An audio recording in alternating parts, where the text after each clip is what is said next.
വീമ്പുകൾ വിളിച്ചു പറയുമ്പോ ഈ നാട്ടിലെ ജനാധിപത്യ വിശ്വാസികൾ ചോദിക്കുന്നു, എന്നാണ് ഞങ്ങൾക്ക് ഒരു ജനാധിപത്യത്തിന്റെ മൂല്യം കിട്ടുക? എവിടെയാണ് ഞങ്ങൾക്ക് ഒരു ജനാധിപത്യം ഉൾക്കൊള്ളാൻ കഴിയുക? എവിടെയാണ് ഞങ്ങൾക്ക് ഒരു അഭിപ്രായ സ്വാതന്ത്ര്യം ഉണ്ടാവുക എന്ന് ചോദിക്കുന്ന ഒരു ഘട്ടത്തിലേക്ക് കടന്നു പോകുന്നു. 52 വീതിയുള്ള ഒരു നെഞ്ചിന് നേരെ കൈ ചുട്ടിക്കൊണ്ട് നിങ്ങൾ കള്ളനാണെന്ന് പറയാൻ 5 അടി പൊക്കമുള്ള ഒരു നേതാവ് ഉണ്ടായപ്പോ ആ നേതാവിനെ എത്രമാത്രം നിങ്ങൾ ഭയപ്പെട്ടു എന്ന് ലോകത്തിലെ ഏറ്റവും വലിയ സംഘടനയുള്ള ആ സംഘടന നിയന്ത്രിക്കുന്ന RSS ഉള്ള ആ സംഘടന നിയന്ത്രിക്കുന്ന BJPയുടെ നേതാവ് പോലും ഭയപ്പെട്ടു പോകുന്നുണ്ട് എങ്കിൽ ആ നേതാവ് മുന്നോട്ട് വെക്കുന്ന ആശയം എത്ര വലുതാണ് എന്ന് നാം ചിന്തിക്കേണ്ടതുണ്ട്, നാം മനസ്സിലാക്കി ഉൾക്കൊള്ളേണ്ടതുമുണ്ട്. അതുകൊണ്ട് തന്നെ നമ്മുടെ മുന്നിലേക്ക് വരുന്ന ഓരോ തെരഞ്ഞെടുപ്പുകളും നാം കൃത്യമായി മനസ്സിലാക്കേണ്ടതുണ്ട്.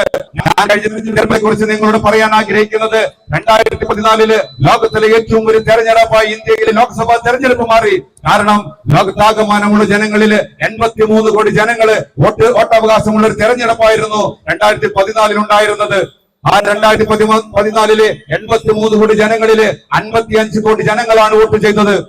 ആ 55 കോടി ജനങ്ങൾ വോട്ട് ചെയ്തപ്പോ വെറും 17 കോടി വോട്ടുകൾ മാത്രം നേടിക്കൊണ്ടാണ് BJP എന്ന് പറയുന്ന ഒരു ഫാസിസ്റ്റ് ഭരണകൂടം ഇന്ത്യയുടെ അധികാരത്തിലേക്ക് കടന്നു ചെന്നത്. പിന്നീട് നാം മനസ്സിലാക്കേണ്ടത് വോട്ട് ചെയ്യാതെ മാറി നിന്നവര് 27 കോടി ജനങ്ങളാണ്. 27 കോടി ജനങ്ങൾ വോട്ട് ചെയ്യാതെ പോൾ ചെയ്യാതെ മാറി നിന്നപ്പോ വെറും 17 കോടി വോട്ടുകൾ മാത്രം നേടിക്കൊണ്ടാണ് ഇന്ത്യയിൽ ആകമാനമുള്ള 140 കോടി ജനങ്ങളുള്ളതിൽ വെറും 17 കോടി വോട്ടുകൾ മാത്രം നേടിക്കൊണ്ട് ഫാസിസ്റ്റ് ഭരണകൂടം അധികാരത്തിലേറിയപ്പോ അവിടെ തെറ്റുകാരൻ നമ്മളാണെന്ന് ഓർക്കണം. കാരണം 17 കോടി വോട്ടുകൾ മാത്രം നേടുന്ന ഒരു പാർട്ടിക്ക് എങ്ങനെയാണ് ഭരണത്തിലെത്താൻ കഴിയുക എന്ന് ചിന്തിച്ചു നോക്കണം. 2019 എത്തുമ്പോ 91 കോടി ജനങ്ങളാണ് ഇന്ത്യയിൽ വോട്ടവകാശം ഉണ്ടായിരുന്നത്. അതിൽ തന്നെ വോട്ട് ചെയ്തത് 60 കോടി ജനങ്ങളും 30 കോടി ജനങ്ങൾ എന്ന് പറഞ്ഞ് 30 കോടി ജനങ്ങൾ വോട്ട് ചെയ്തിട്ടേയില്ല. BJP എന്ന് പറയുന്ന രാഷ്ട്രീയ പ്രസ്ഥാനത്തിന് കിട്ടിയ വോട്ടാണെങ്കിൽ വെറും 23 കോടി വോട്ടുകളുമാണ്. എന്ന് പറഞ്ഞാൽ വോട്ട് ചെയ്യുന്ന ജനങ്ങളെക്കാൾ ഒരുപാട് കുറവാണ് 23 കോടി വോട്ടുകൾ അധികാരത്തിലേറിയത്. അതുകൊണ്ട് ആസന്നമായ ലോകത്തിലെ ഏറ്റവും വലിയ തെരഞ്ഞെടുപ്പിനെ നാം നേരിടുമ്പോ ലോക്സഭയിലേക്ക് എത്തുമ്പോ ഇനി ഒരു തെരഞ്ഞെടുപ്പ് ഇന്ത്യയിൽ ഉണ്ടാകുമോ എന്ന് പോലും നമുക്ക് സംശയമുള്ള ഒരു കാലഘട്ടത്തിൽ നാം ആർക്ക് വോട്ട് ചെയ്യണമെന്നുള്ള ചിന്തയുണ്ട് നമ്മുടെ മുന്നിൽ. അതുകൊണ്ടാണ് ലോകം മുഴുവനും ആഗ്രഹിക്കുന്ന ജനാധിപത്യത്തെ നിലനിർത്താൻ കഴിയുന്ന രീതിയിൽ ഒരു ജനാധിപത്യ ബോധമുള്ള ഒരു സമൂഹത്തിന് വോട്ട് ചെയ്യാൻ നാം തയ്യാറാകേണ്ടി വരുന്നത്. അതുകൊണ്ട് തന്നെ ഈ വേളയില് എന്റെ പ്രിയപ്പെട്ട സുഹൃത്തുക്കളെ, എന്നെ കേൾക്കുന്ന ജനാധിപത്യ വിശ്വാസികളോട് പറയാനുള്ളത്, ഒരു കാരണവശാലും നിങ്ങൾ വോട്ട് ചെയ്യാതിരിക്കരുത്. ഒരു കാരണവശാലും നിങ്ങൾ വോട്ട് പാഴാക്കുകയും വരുത്.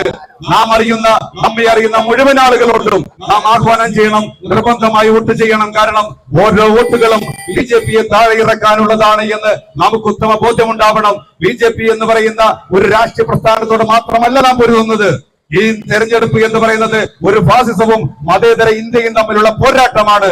ആ പോരാട്ടത്തിന് വേണ്ടിയിട്ടാണ് നമ്മുടെ പ്രിയപ്പെട്ട നേതാവ് അരവിന്ദ് കെജ്രിവാൾ ജയിലിൽ കിടക്കുന്നത്. കഴിഞ്ഞ ഒരു മാസക്കാലമായി നമ്മുടെ നേതാവ് അരവിന്ദ് കെജ്രിവാൾ ജയിലിൽ കിടക്കുന്നത് ഈ രാജ്യത്ത്, നമ്മുടെ നാട്ടില് ജനാധിപത്യം പുലർന്നു കാണാനുള്ള മോഹം കൊണ്ടാണ്, ആഗ്രഹം കൊണ്ടാണ്, തീരുമാനം കൊണ്ടാണ്. ആ തീരുമാനത്തിനോടൊപ്പം ഒപ്പം നിൽക്കാൻ ഈ നാട്ടിൽ മുഴുവൻ ജനാധിപത്യ വിശ്വാസികളെയും ആഹ്വാനം ചെയ്തുകൊണ്ട് ഞാൻ നിർത്തുന്നു. നന്ദി, നമസ്കാരം, ജയ് ഹിന്ദ്. എന്താണ് അവിടെ അവസാനം വർഗീയത പറയേണ്ടി വന്നു. ഈ പ്രാവശ്യം മുഴുവനും അദ്ദേഹം വികസനം പറഞ്ഞെങ്കിൽ വോട്ടെടുപ്പിന്റെ അവസാന ഘട്ടമായപ്പോൾ അദ്ദേഹം വർഗീയത പറഞ്ഞു തുടങ്ങി. അദ്ദേഹത്തിന് അറിയാം, വർഗീയത പറഞ്ഞില്ലെങ്കിൽ അദ്ദേഹത്തിന് നിലനിൽപ്പില്ലെന്ന്. കൃത്യമായിട്ട് നമ്മൾക്കറിയാം, ഈ ഗോദി മീഡിയ മോദിനെ സപ്പോർട്ട് ചെയ്യുന്നത് കൊണ്ടാണ് നമുക്കൊരു തോന്നൽ ഉണ്ടാകുന്നത്, അബ്കി ബാർ 400 ബാർ. അതല്ല ശരി. മോദിയുടെ കാലിന്റെ മണ്ണ് ഒലിച്ചു പോകുന്നെന്ന് മോദിക്ക് കൃത്യമായി മനസ്സിലായിട്ടുണ്ട്. അതുകൊണ്ട് തന്നെയാണ് പ്രമുഖ സെഫോളജിസ്റ്റ് പ്രദീപ് ഗുപ്ത, ആക്സിസ് ബാങ്കിന്റെ MD, കൃത്യമായിട്ട് പറഞ്ഞു, ഈ പ്രാവശ്യം മോദിക്ക് 352 സീറ്റ് കിട്ടത്തില്ല എന്ന്. അതിന്റെ അർത്ഥം 13 സംസ്ഥാനങ്ങളിലെ BJPയും NDAയും അവിടെ മാക്സിമം സീറ്റ് നേടിക്കഴിഞ്ഞു. ഇനി അവർക്ക് സീറ്റ് കുറയാൻ മാത്രമേ ഉള്ളൂ. അതുകൊണ്ട് ഇപ്രാവശ്യം മോദിക്ക് തന്നെ ഭയം വന്നു തുടങ്ങി. അത് ഭയം വന്നതിന്റെ കാരണമാണ് ഇന്നലെ മുതൽ അദ്ദേഹം വർഗീയത പറയാൻ തുടങ്ങി. അവർക്കറിയാം, UP-യിൽ അറിയാമല്ലോ, കഴിഞ്ഞ പ്രാവശ്യവും അവർ പറഞ്ഞത് എന്താണ്? 80-20. 80-20 എന്ന് പറഞ്ഞാൽ നിങ്ങൾക്ക് എല്ലാവർക്കും മനസ്സിലായിട്ടുണ്ടാവുമല്ലോ. ആ വാക്ക് തന്നെയാണ് വീണ്ടും ഇവിടെ ഇന്നലെ ആവർത്തിച്ചത് മോദി. अरविंद केजरीवाल जिंदाबाद, अरविंद केजरीवाल जिंदाबाद, अरविंद केजरीवाल जिंदाबाद, अरविंद केजरीवाल जिंदाबाद, आम आदमी पार्टी जिंदाबाद, आम आदमी पार्टी जिंदाबाद, आम आदमी पार्टी जिंदाबाद, आम आदमी पार्टी जिंदाबाद, इंकलाब इंकलाब इंकलाब जिंदाबाद, इंकलाब इंकलाब इंकलाब जिंदाबाद।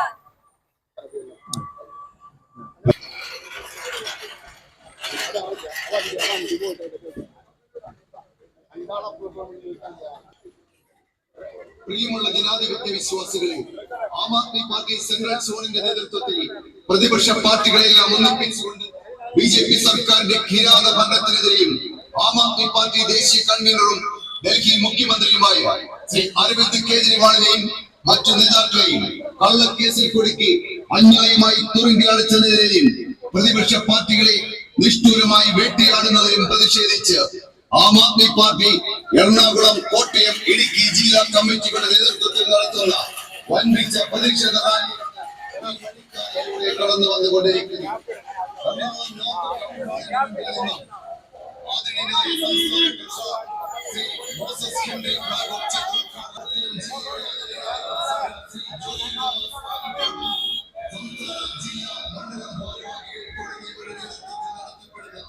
വൻപിച്ച പ്രതിഷേധ റാലിയാണ് എറണാകുളത്തിൽ ഈ വഴിത്താരയിലൂടെ കടന്നു വന്നുകൊണ്ടിരിക്കുന്നത്.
ഈ ഗുരുവായൂർ പ്രധാനമന്ത്രി കേജ്രിവാളിനെ ഭയമാണോ?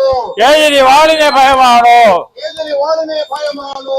കേജ്രിവാളിനെ ഭയമാണോ? കള്ള കേസുകൾ എടുക്കുമ്പോൾ കള്ള കേസുകൾ എടുക്കുമ്പോൾ കള്ള കേസുകൾ എടുക്കുമ്പോൾ ചൂലായി ഞങ്ങളുടെ ആയുധമെന്നത് ആയുധമെന്നത് ചൂലായി ഞങ്ങളുടെ ആയുധമെന്നത് നമ്മുടെ ആയുധം എന്നത് അറിയാതുള്ളൊരു കളിയാണോ? ജനാധിപത്യം കശാപ്പ് ചെയ്യാൻ ജനാധിപത്യം കശാപ്പ് ചെയ്യാൻ ജനാധിപത്യം കശാപ്പ് ചെയ്യാൻ വിഷരാഷ്ട്രീയ വിത്തറിയാൻ കേജ്രിവാളിനെ ജയിലിൽ അടച്ചാൽ മോദി നിങ്ങളുടെ വ്യാമോഹം കേജ്രിവാളിനെ ജയിലടച്ച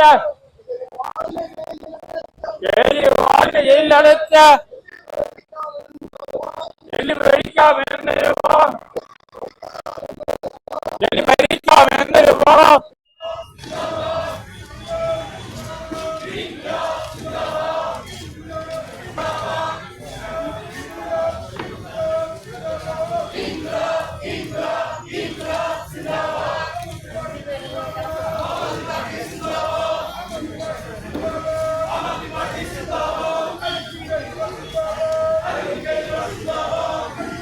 ഞാൻ വിളിച്ചായിരുന്നു അങ്ങോട്ട് വരുന്നില്ലേ കേരളത്തിനടക്കി ഞാൻ അവിടെ തുടങ്ങാനായിട്ട് അന്നും ഇന്നലെ ഇങ്ങോട്ട് വരുമോ എന്നറിയാൻ വിളിച്ചത്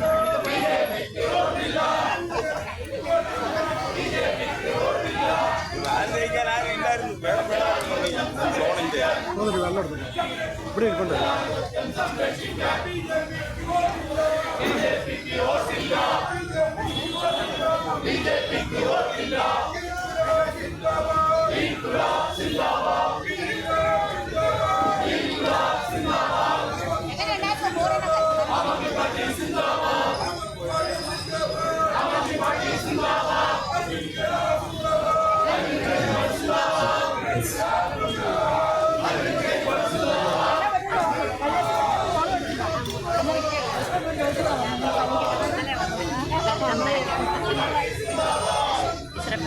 തിരിച്ചു വന്നു